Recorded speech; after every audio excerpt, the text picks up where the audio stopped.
Salam cerdas, Ibu, Bapak, saudara-saudara yang saya hormati. Di hari pertama tahun 2025 ini saya akan membacakan cuitan saya, Awali Rizky, di akun saya di platform X atau Twitter. Sesuai nama saya, Awali Rizky, di situ nama akunnya. Nah, cuitan ini baru saya tulis, itu saya menulis begini, posisi utang sektor publik. Apa itu posisi utang sektor publik? Itu antara lain adalah yang disebut utang sektor publik, itu utang pemerintah. Pemerintah ini pemerintah umum ya, pemerintah pusat dan daerah. Lalu utang Bank Indonesia. Tapi nanti definisi utang Bank Indonesia ini khusus ya, tidak bisa dilihat di neraca Bank Indonesia. Lalu sebagian besar BUMN. Saya sebut sebagian besar karena tidak seluruh BUMN. Ya, sebagian besar ya mungkin di kisaran 90% data utang BUMN. Per akhir September 2024 itu mencapai 16.600 triliun. Saya tulis begitu. Saya kutip dari data yang dirilis oleh Bank Indonesia kemarin. Nah, kemarin ya baru, jadi sangat terkini ini. Nah, kalau saya hitung, kalau hitungan ini dari saya ya, bukan dari Bank Indonesia, 74,97% dari PDB. Jadi 16.600 triliun itu dari data Bank Indonesia. Sedangkan data rasio dari PDB itu dari saya. Bagaimana saya menghitungnya? Ya saya mengikuti saja asumsi pemerintah. Kan asumsi pemerintah itu ada ketika mereka mengumumkan APBN kita November kemarin yang terkini ya. APBN kita Desember, datanya sampai November itu disebut bahwa utang pemerintah 8.860 triliun itu adalah 39,20% dari PDB. Ya mudah rumus matematikanya. 100 bagi 39,92 kali 8680 berarti asumsi APBN asumsi PDB 2024 karena belum selesai kan. Nanti datanya pun baru diketahui Februari oleh BPS di publikasi. Nah, dengan cara menghitung itu berarti asumsi PDB di 2024, PDB nominal ya, PDB menurut harga pasar itu 22.145 triliun, kurang sedikit ya. Maka 16.601 dibandingkan dengan 22.145 keluar angka 74,97% dari PDB. Nah, sebagaimana biasa saya hampir selalu menampilkan grafik ya yang saya olah. Jadi hati-hati ini ya, saya bisa pertanggungjawabkan bahwa itu bersumber dari data Bank Indonesia. Nah, dokumennya namanya SUSPI, Statistik Utang Sektor Publik Indonesia. SUSPI ini sebenarnya adalah kerjasama pemerintah dan Bank Indonesia. Dulunya Bank Indonesia dan Kementerian Keuangan. Tapi belakangan ini saya lihat Kementerian Keuangan lebih telat ya memutakhirkan datanya. Kalau BI rutin itu setiap 3 bulan. Nah, 31 Desember dipublikasi untuk data sampai 30 September. Nah itu kalau saya gambar, saya olah dari beberapa edisi SUSPI, itu bisa kita lihat dari tahun 2007. Tapi semua kondisi adalah kondisi akhir tahun. Kecuali 2024 ini baru sampai akhir September 2024. Nah semacam itu ya. Nah kalau kita lihat di tahun 2014 akhir, berarti maksud saya ini adalah untuk memberikan gambaran selama era Pak Jokowi kenaikannya seperti apa. Nah di 2014 akhir itu nilainya 5.780 triliun. Nah kalau di rasio dari PDB saat itu 54,68%. Jadi terjadi peningkatan jumlah dari 5.780 triliun, peningkatan nominalnya 2014 sampai 2024. Kemudian secara rasio juga meningkat dari 54,58% menjadi 74,97%.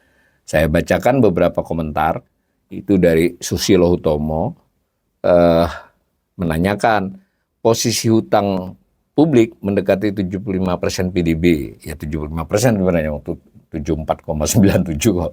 Ini masih aman kata dia. Tahun 2022 berapa hutang pokok dan bunga yang harus dibayar? Apakah harus dengan utang baru? Saya jawab di sini sekaligus saya jelaskan.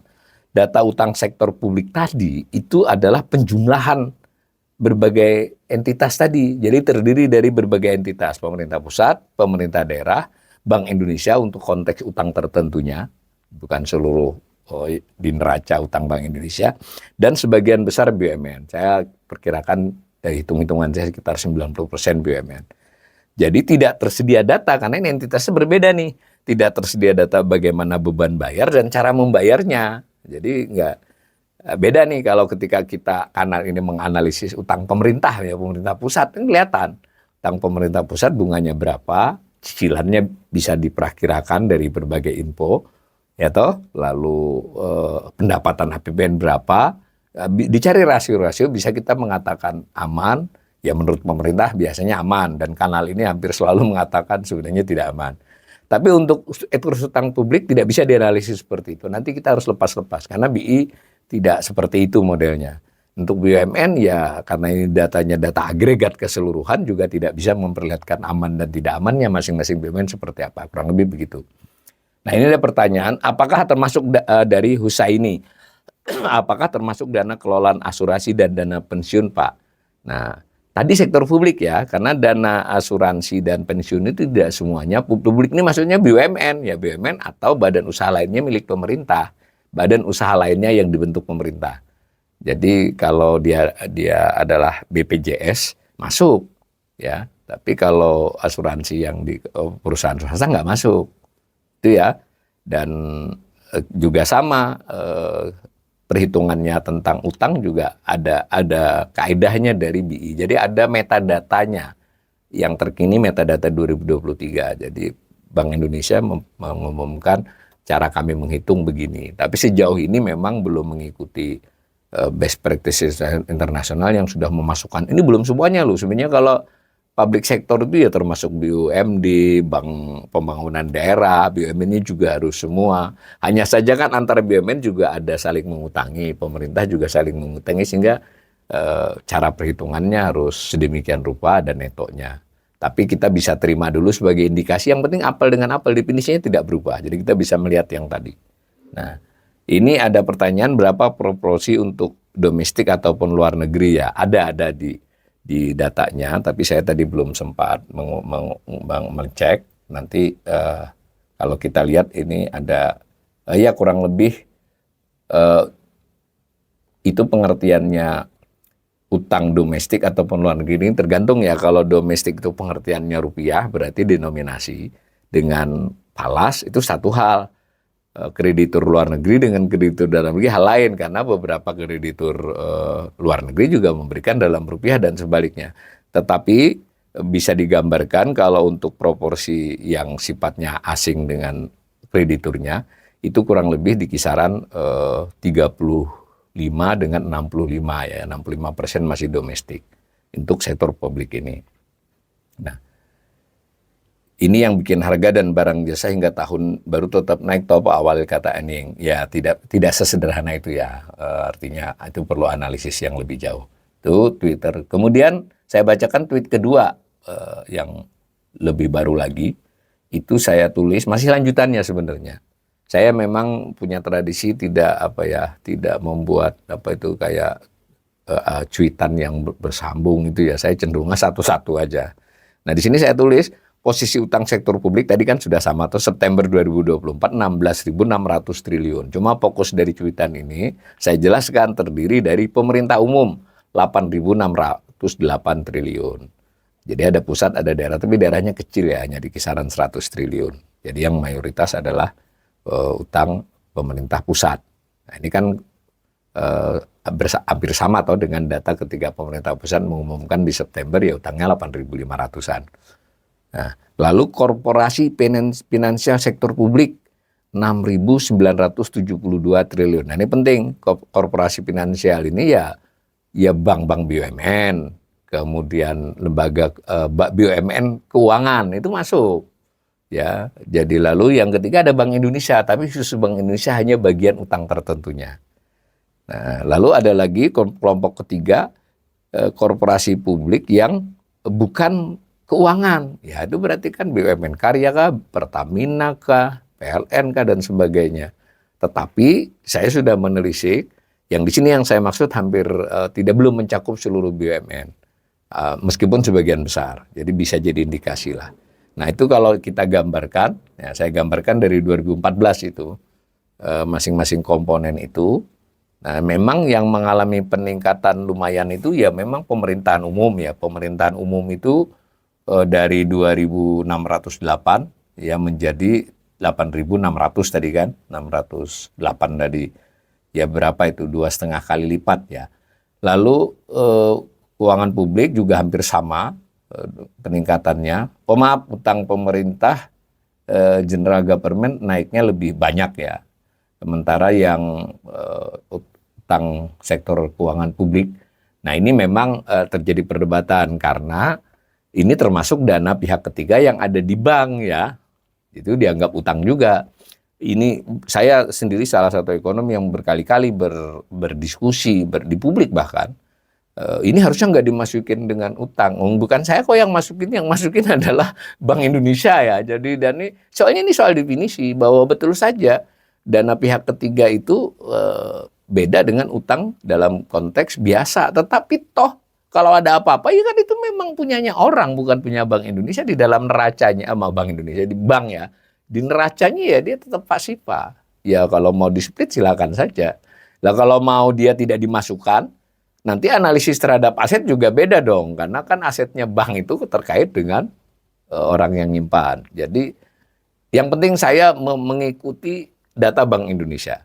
Nah lalu yang menarik adalah utang korporasi publik yang non keuangan. Ini memang terjadi peningkatan. Iya kalau digambar itu kelihatan kecil ya karena dia dibandingkan dengan yang lain. Tetapi kalau dilihat angkanya 2014 ke 2024 ini juga berkembang 2 kali lipat. Jadi utang-utang BUMN ya, semacam itu.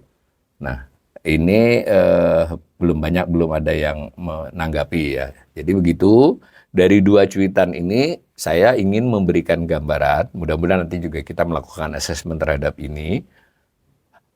Dalam pengelolaan perekonomian itu otoritas tidak boleh hanya memperhatikan utang pemerintah saja, tapi kan utang sektor publik. Karena dalam banyak kejadian itu di negara lain pun demikian, di sini pun bisa saja pemicu kegagal bayar itu bukanlah gagal bayar pemerintah, tapi gagal bayar BUMN. Nah, dampaknya bisa luas karena menyangkut kredibilitas Indonesia dan khusus lagi BUMN itu kan negara dan lebih diperluas lagi nih publik, tidak hanya BUMN ya. Nah, Bank Indonesia mungkin cukup ini ya prudent, tapi bagaimanapun ada gejala utang Bank Indonesia meningkatnya pesat sebagaimana penekanan ini mengatakan. Yang penting dalam konteks analisis itu dianalisis risikonya, tidak soal sekedar narasi ya aman tidak aman itu tidak mencukupi karena seaman-amannya tetap ada faktor risiko, apalagi dengan peningkatan yang cukup spektakuler ini ya di era Pak Jokowi. Saya kira utang ini bisa menjadi salah satu masalah serius di perekonomian Indonesia, dan jika terjadi goncangan-goncangan yang lain misalnya karena faktor eksternal, maka utang yang sudah besar ini membuat lebih terbatas baik itu pemerintah, BUMN maupun keluarga pun demikian. Kalau utangnya sudah banyak, tiba-tiba ada keperluan yang besar atau musibah, itu kan jadi lebih berat. Ya mudah-mudahan saya melalui cuitan maupun melalui kanal ini bisa memberikan kontribusi untuk kita bersama-sama mengikuti, kemudian mencermati, dan syukur-syukur kita melalui berbagai instrumen, entah Ibu Bapak Saudara sebagai pemimpin, sebagai anggota legislatif, atau sebagai tenaga ahli, atau sekedar masyarakat biasa, karena itulah sebenarnya warna karakteristik bagaimana sebuah negara bisa makin maju, itu adalah karena makin banyak orang yang peduli. Kepedulian kadang disampaikan dengan cara memberikan masukan dan kritik.